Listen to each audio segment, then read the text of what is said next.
All right, a few quick announcements before we get into this review of Iron Claw. I just simply want to say Merry Christmas. Today is Christmas Eve.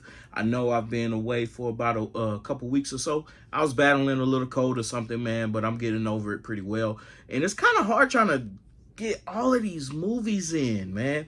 So many movies going on right now in the Christmas season. We try to give you guys a little time before we drop that Wonka discussion. As you know, our discussions are full of spoilers, so we want you guys to be able to go see it. But Wonka was pretty worthy of a discussion, man. We haven't had one of those movies where there are some underlying themes, and Wonka contained them. One final point, man. We're looking for somebody to do reviews with, a third wheel, so to speak. If you are that person that is interested in doing reviews, joining us in our discussions, making short form content, please hit that email in the description below and simply let us know and grow with us. Right now it's just a hobby, but tomorrow you never know.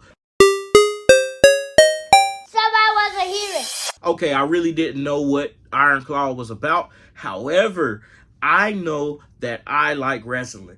I'm in the South, excuse me, wrestling. I like wrestling. And this movie contained a lot of wrestling.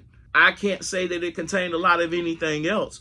It was quite solid, though. Don't get me wrong. I think Zac Effron did a pretty darn good job of his character. And it was good to see him, man. He's been, he has been battling a bit of controversy with his girlfriend and, of course, the drugs and all the partying and things like that. But it was great to see him acting.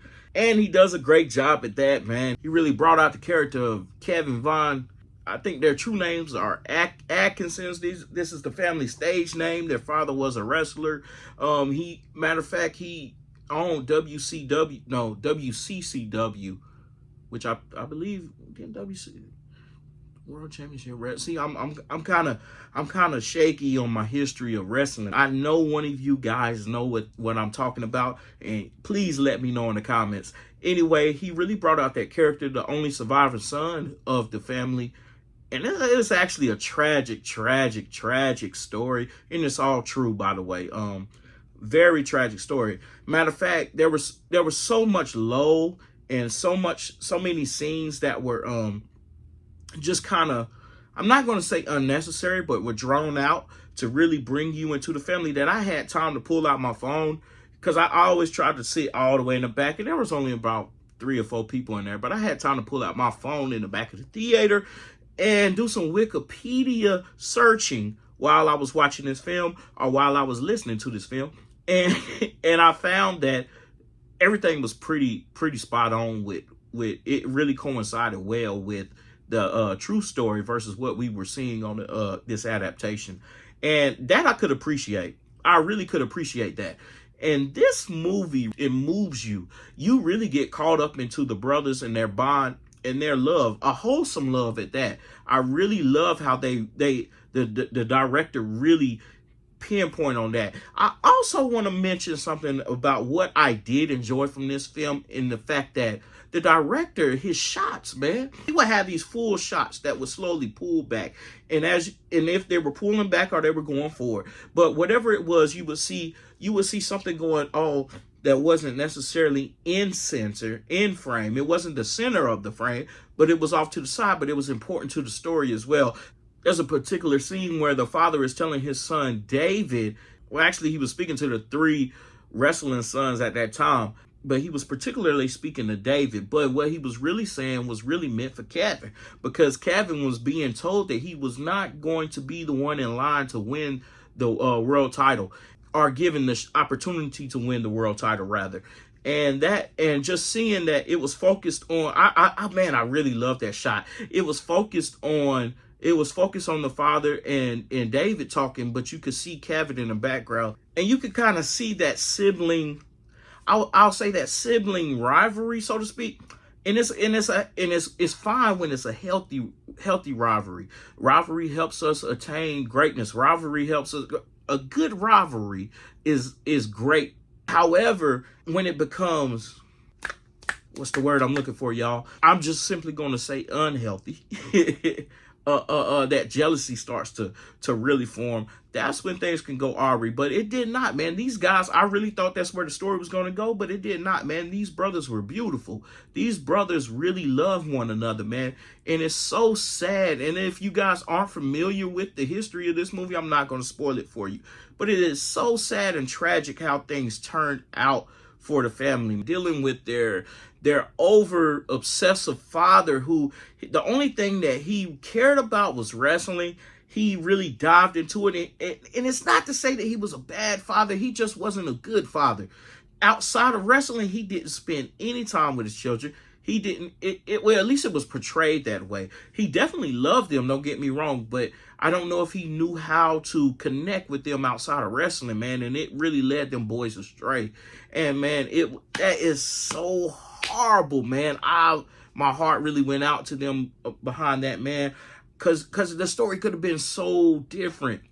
A good father in a child's life is definitely needed, man. Don't fool yourself or kid yourself into thinking otherwise, man.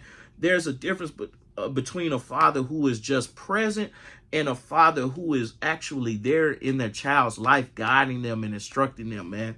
They need that love and care. And I can't say that the mother was any better. I really couldn't pinpoint what the hell she was supposed to be about. And I'm assuming that was an actual display of who this woman was, but she was very hard to gather. But I could tell she dealt with a lot of stuff from the husband, because you could see that that it changed at the end, man, that their dynamic was changing at the end. I can't tell you what kind of characteristic this woman had. I can't tell you that at all, because I couldn't pinpoint it. I don't think I ever came across that character type in my life. And if I did, it's the type of character that I wouldn't hang around anyway. So I can't really judge her character that well, but I can say that she played that role well. Everybody actually gave a solid performance here. I can't say otherwise. These guys were beefed up, man. I don't know if they really hit the gym or this was some kind of bodysuit or CGI, but these guys were in shape, man. They look good. I have to say it, man. These guys look good, man. They look like I wish that I looked, instead of looking like a Michelin man. But it's about hard work and dedication, and they tell you that. And they really iterate that in the story, man. Certainly thought that the movie was Brentersting. I'm so sorry, man. Y'all don't know what Brentersting means. I just created that mess last night.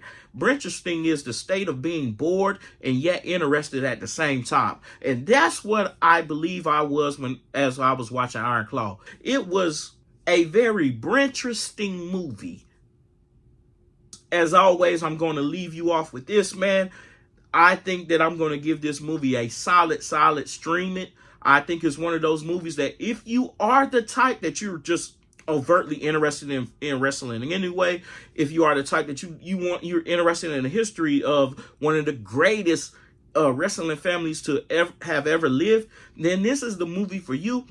Or if you are the type that you like those biographical films, those films about true stuff, and it's drawn out and you ain't getting too much at a good time, you just getting solid stuff over the course of 2 hours that really felt like 3 hours.